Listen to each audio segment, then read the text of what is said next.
Probabilidad conjunta. Describir un fenómeno puede requerir definir dos o más variables aleatorias. En este caso, hablamos de una distribución conjunta y la variable se denomina variable aleatoria conjunta. La probabilidad de ocurrencia de un evento así caracterizado requiere definir una función de probabilidad de la variable aleatoria conjunta con dominio en Rn y con imagen en R. En particular, si n es 2, hablamos de una distribución bidimensional, donde x e y son variables aleatorias, y P de x igual x e y igual y es la probabilidad de que ocurran conjuntamente. Definamos a la función de probabilidad conjunta. Esta es la probabilidad de que cada una de sus dimensiones sean menores o iguales a valores específicos de sus componentes. La llamamos entonces función distribución o distribución acumulativa conjunta. Esta función es no decreciente y toma valores en el intervalo cerrado 0, 1. La probabilidad también puede definirse con la función de masa conjunta, que expresa la probabilidad de que ambas dimensiones tomen valores específicos de x e y.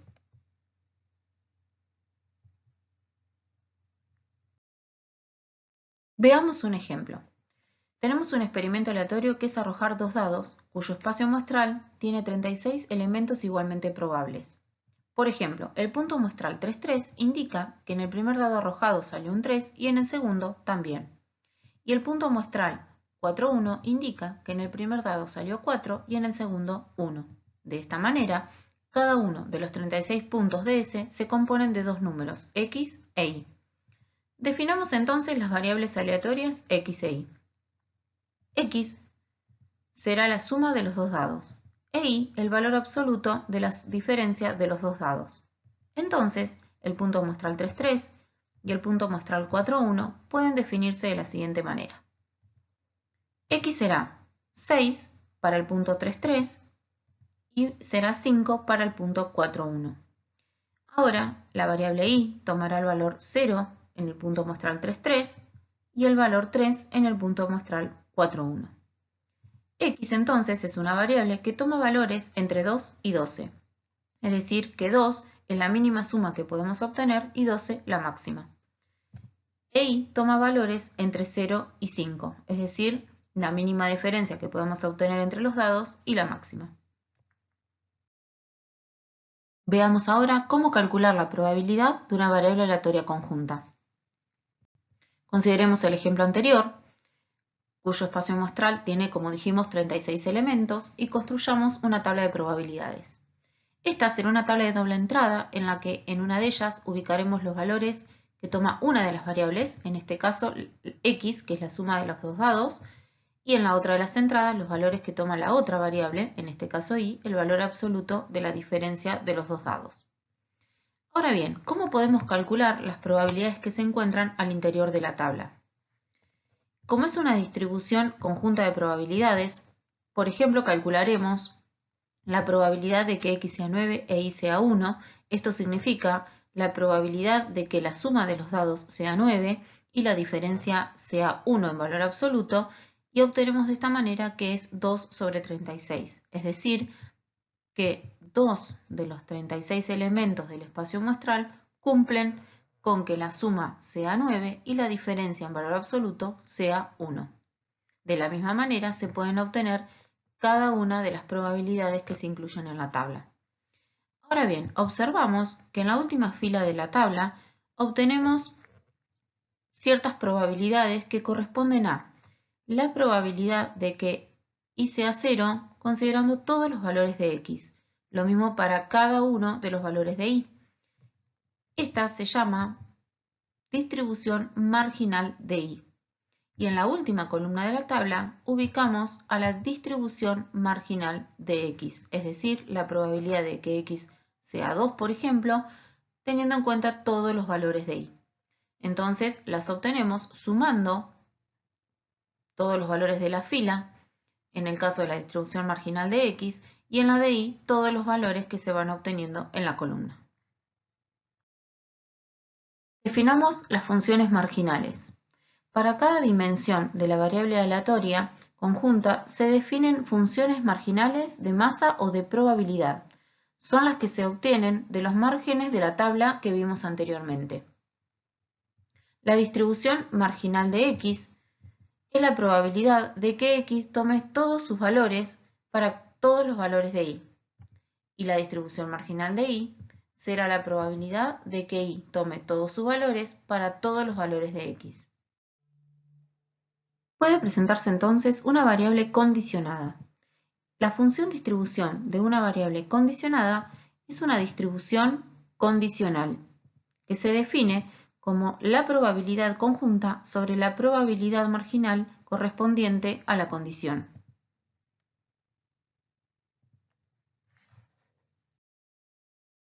Volvamos al ejemplo anterior y calculemos la probabilidad de X dado que Y es igual a 2, es decir, la probabilidad de la suma de los dados, sabiendo que la diferencia en valor absoluto es 2. Podemos construir entonces una tabla con estas probabilidades, en la que en la primera fila coloquemos todos los valores que puede tomar X y en la segunda todas las probabilidades asociadas a esos valores, conociendo que Y es igual a 2. Entonces, ¿cómo podemos calcular cada una de ellas? Por ejemplo, si quisiéramos calcular la probabilidad de que X sea 2, dado que Y es 2, debemos calcular la probabilidad conjunta de que X sea 2 e Y sea 2, que la observamos en la tabla, X2 y 2 nos da 0, sobre la probabilidad de que Y sea 2, es decir, sobre la condición. Y la probabilidad de que Y sea 2 debemos ubicarla donde tenemos la distribución marginal de Y. En este caso nos interesa cuando Y es 2, por lo tanto visualizamos la tercera celda, 8 sobre 36. Este cociente nos da 0, que sería este valor en la tabla. Veamos uno más. La probabilidad de que X sea 4, dado que Y es 2. En este caso, identificamos en la tabla la probabilidad conjunta de que X sea 4 e Y sea 2, de la cual obtenemos 2/36, y la probabilidad de que Y sea 2, igual que en el caso anterior, de 8 sobre 36. Este cociente nos da 0,25. Así podemos buscar todos los valores de esta tabla y observamos que la suma de ellos tiene que dar 1. De esta manera, podemos definir una nueva distribución de probabilidad, la cual tendrá esperanza y varianza condicionadas. Veamos cuando dos variables aleatorias son independientes. Haciendo la analogía con eventos, dos variables aleatorias serían independientes si la probabilidad de ocurrencia de X condicionada a la ocurrencia de Y coincide con la probabilidad de que X tome cada valor, es decir, la probabilidad de X igual a XY, dado que Y es IJ, es igual a la probabilidad de que X sea igual a XY. Lo mismo ocurre para la probabilidad de Y dado X. Si X e Y son independientes, entonces la probabilidad conjunta es igual al producto de las probabilidades. Volvamos a nuestro ejemplo y veamos si X e Y son independientes. Recordemos que X es la suma de los dados e Y el valor absoluto de la diferencia de los dados. Bien, para ello podemos calcular la probabilidad conjunta de que X sea 2 e Y sea 2 y las probabilidades de que X sea 2 e Y sea 2 por separado y comprobar si realmente obtenemos el mismo resultado.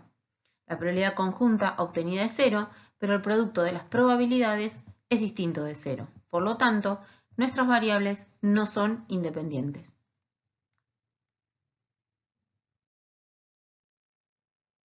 Veamos la relación lineal que puede existir entre dos variables aleatorias. Dadas dos o más variables, discretas o continuas, es natural que nos preguntemos si existe o no alguna relación entre ellas. Una opción para dar respuesta a esta pregunta es calcular la covarianza. Bien, ¿qué es la covarianza? Es una medida de la variación conjunta que hay entre las variables analizadas 2 a 2. Esta solo informa sobre relación lineal, es decir, que si hay relación de otro tipo entre las variables, no la podemos determinar mediante la covarianza. ¿Cómo la definimos? Como la resta entre la esperanza conjunta y el producto de las esperanzas, donde la esperanza conjunta se define como la sumatoria de XY por la probabilidad conjunta de xy. Analicemos los valores que puede tomar la covarianza. Esta puede ser positiva y en ese caso nos indica que las dos variables crecen o decrecen a la vez. Pero también puede ser negativa y en ese caso nos indica que cuando una variable crece, la otra tiene tendencia a decrecer. Pero también puede ocurrir que si los puntos se reparten con igual intensidad alrededor del cero, decimos que no hay relación lineal. Por la definición de covarianza podemos decir que si x e y son independientes, entonces la covarianza será cero, porque la esperanza de x y es igual al producto de las esperanzas. Pero si la covarianza es cero, ¿podemos decir que x e y son independientes? Que la covarianza sea cero nos indica que no existe relación lineal entre las variables. Esto no implica que sean independientes, porque puede existir otro tipo de relación entre ellas. La desventaja de la covarianza como medida es que no es acotada. La covarianza tiene la desventaja de que no está acotada. Entonces definimos a partir de ella el coeficiente de correlación. Este coeficiente nos permite cuantificar la relación lineal entre las variables y se determina como el cociente entre la covarianza y el producto de los desvíos estándar de x e y. Recordemos que el desvío estándar es la raíz de la varianza. Este coeficiente toma siempre valores comprendidos entre -1 y 1. Si el valor es 1, existe dependencia funcional lineal directa. Es decir, que si representamos los puntos en un diagrama de dispersión, estarán situados en una línea recta creciente. Si este coeficiente está entre 0 y 1, la correlación es positiva y será más fuerte cuanto más se aproxime a 1. Las dos variables en este caso se comportan en igual sentido. Si este coeficiente es 0, decimos que no existe correlación lineal, pero puede existir algún otro tipo de dependencia. Si el coeficiente está entre -1 y 0, la correlación es negativa y será más fuerte cuanto más se aproxima a -1. En este caso, decimos que la relación entre las variables es inversa si una crece, la otra decrece. Por último, si el coeficiente es -1, decimos que existe una dependencia funcional inversa. Todos los puntos del diagrama de dispersión están situados en una línea recta decreciente. Veamos a modo de ejemplo estos tres diagramas de dispersión que relacionan 2 a 2 las variables de la tabla. Es decir, en la primera gráfica que tenemos la relación entre la variable 2 y 3, tenemos un coeficiente de correlación positivo, pero cercano al 0. La relación entre la variable 1 y 3 nos arroja un coeficiente de correlación también positivo, un poquito más alejado del 0, y la relación entre la variable 1 y 2 nos arroja un coeficiente de correlación más próximo a 1. En este caso decimos que la relación entre la variable 1 y 2 es más fuerte que la relación entre las otras variables. Además, decimos que las variables se comportan en igual sentido. Por ejemplo, en el último gráfico podemos observar que ambas variables se comportan de manera creciente.